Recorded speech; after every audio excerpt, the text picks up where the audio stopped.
Good morning, ma'am. Welcome to Curious Times once again, and thank you for taking out your time to, participate in Break the Bias.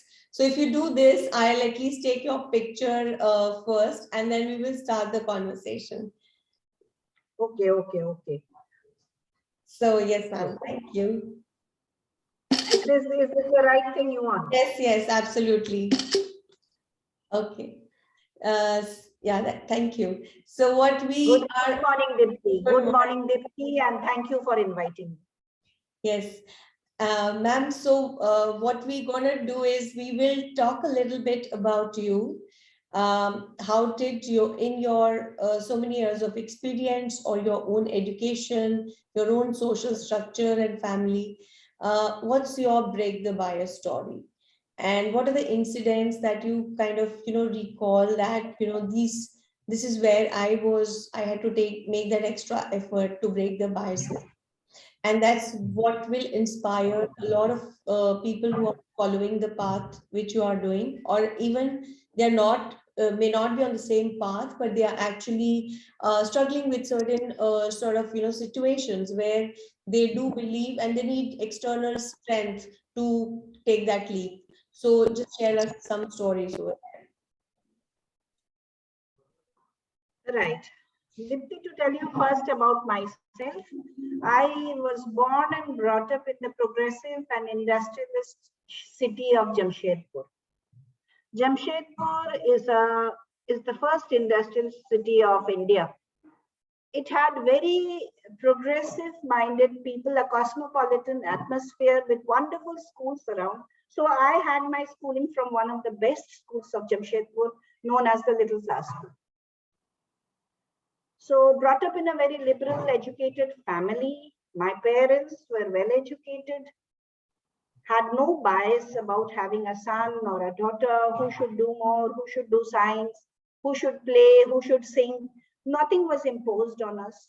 We were given the liberty to grow up with our own interest, with our own ambition, studying the subjects we liked, and pursuing later the career we wanted to go.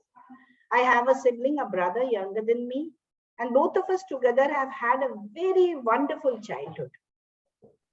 The childhood memories are slightly obstructed by the death of my father at a very early age. I was 7 years when my father expired. But my mother bridged the gap alone and very successfully. She was the computer operator of Jamshedpur at a time when people didn't know how to touch a computer. Oops. Yeah. Yes, so I was very fortunate to be brought up in a city, in a family with very progressive views. This is about my education. Right. And one more thing I would like to say about my education, which will make you feel very surprised. I have done my master's in Sanskrit and English, two varied languages. One talks about the rich heritage that our country has, Right. and one is a global language. So both these things put together have made me have very strong roots about the culture of my country, and also have a global perspective towards substantial growth for the students. Right. That's interesting. Yeah, to have command over two languages and also follow that, where there's a constant sort of discussions happening where we say we have this language and we should follow this because that's what the world understands. And there's another saying that, we need to understand what's behind us and, take out the best out of it. And this is interesting to know that you kind of, balance the two and followed both, right? So that's interesting and inspiring. And something else in your career which you want to highlight? Yeah, my professional journey started from Jamshedpur itself initially. First 10 years of my profession, I worked in Jamshedpur, again in one of the very reputed schools there, known as KSMS.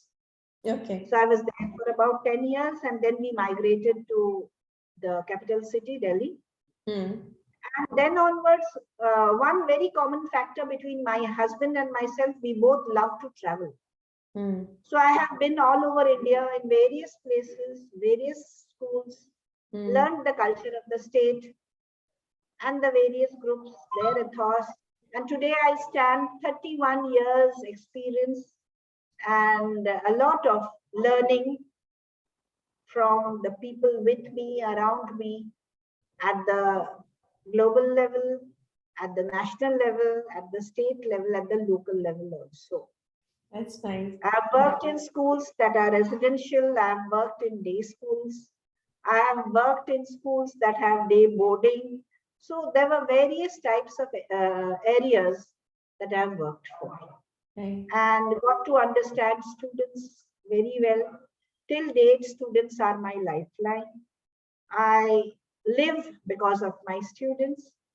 And the education domain, being an educator is a pride to me. I didn't come to the education field because I had nothing better to do. I became a teacher because I wanted to be a teacher. Right. Yeah, that's great. Ma'am, considering that, it's International Women's Day, tell us if, because I understand that, you've got the opportunities from day zero with you, where you had very good family to sort of, encourage you to do whatever you wanted to, or your heart wanted to pursue. But in your journey, did you come across people where you were also, from your own experiences, some examples where you actually motivated some of these women to take up certain course of action, which from a societal perspective they had to sort of break the vices? Dipti, I am all for the women to have their own stand, not to be influenced by what the parents have to tell them as to you should become a teacher. No, girls don't become pilots, or these sort of things that govern the parents at times, where they want to restrict the growth of a girl Right. because she is a girl. I have always resisted it very strongly. And my way of resisting was I have counseled parents, I have spoken to my girls, and I have always told them that I myself have been a very strong person. Right. And I don't like my girls to be weak. Face your challenges. There will be many. Face your challenges. Be bold enough to speak whenever required. And come forward and do what you want in life. Right. Choose a life partner who will respect you first. Love can come later on. But your life partner should respect you first. Allow you to pursue your dreams. His dreams cannot be your dreams. Your dreams are separate. Here I will just suggest that there is a very beautiful poem by Khalil Gibran, which is about marriage. And it talks about you should not be living under the shadow of any tree. You should have your own roots, your own branches, and your own way of touching the sky. Right. Right. So this is what I have motivated my children, my students, my girls. They come to me with their problems. They tell me that someone tried to tease me. Someone said this. I want to pursue a dream and I'm not getting the required support. And I am with them. Till date, my children whom I may have taught 20, 25 years ago, they tell me about their progress in their professional fields, their progress in their personal life, how they have grown up to be mothers now, how they have children, how they are taking my words, which I told them so many years ago, and using it to groom their children. So it makes me feel very proud. Yes. When I come across this sort of message from my children. Right. But at the same breath, I want to say something to you, Dipti, that supporting girls, promoting girls, giving them the mental strength and the emotional strength to be what they want to be. I have one more concern, which all of us as educationists should address. In the promotion, in the, what should I say, in the process of promoting girls, I hope we are not demoting the boys. Right. When we try to highlight too much about promoting and supporting girls and listening only to the girls when they have to say something, and not listening to what the boys have to say, because boys have their own trauma also. Right. They feel neglected, they feel targeted. Right. So if we are talking about an International Women's Day, it is about gender sensitivity. And gender sensitivity cannot be only for girls. Yes. It has to cater equally to the growth and the limitations that boys face. They do face. Right, right, right. They also face abuses. They Yeah. also face many things where they need the support of their Right. parents, of their teachers, and we as educationists should be aware of these. Right. No, I think that's very valid point. Our probably, you know, the way we have grown, we've seen more sort of, you know, there is more oppression to women that have, you know, if just by mathematics and statistics and numbers, we go by that. But I think your point is valid, because not everybody, every man has suffered the same thing, or every man has been part of that oppression.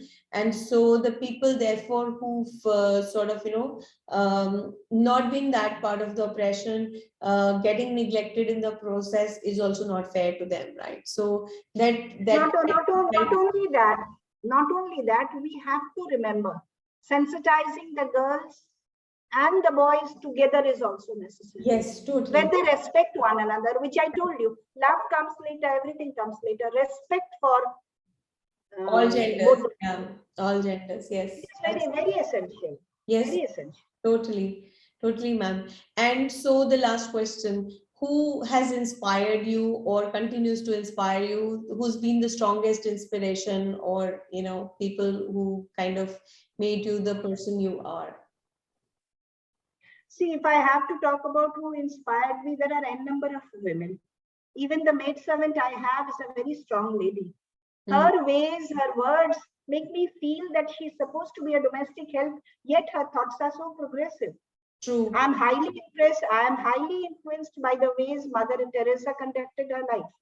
Right. I'm very impressed by Indira Nooyi and the way that she takes up things.